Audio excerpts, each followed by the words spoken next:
Alors bienvenue pour entrevoir cette face cachée du muséum. En effet, au muséum, on a plus de 7 millions de spécimens qui sont rangés dans les collections scientifiques et évidemment une toute petite partie est présentée au public. Alors c'est un peu comme une bibliothèque du monde vivant. Bibliothèque parce que c'est des animaux qui sont effectivement rangés, répertoriés, dûment informatisés même, pour la plupart d'entre eux.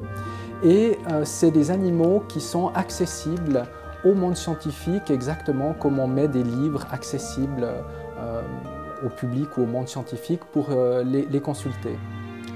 Dans nos propres cadres de recherche, en ce qui me concerne, ce sont les chauves-souris du monde, eh bien, on va utiliser cette espèce de bibliothèque comme lieu de comparaison.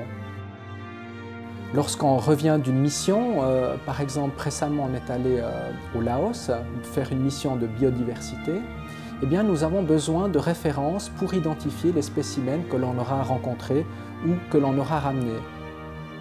Et c'est là justement que l'on va faire appel à ces collections accumulées au cours du temps.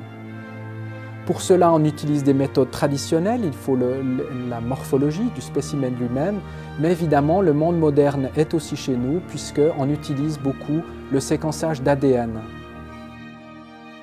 Et après ces études qui sont finalement cachées par rapport au public, on pourra refaire en quelque sorte l'évolution de ces espèces et c'est justement le retour vers le public qui va pouvoir être élaboré.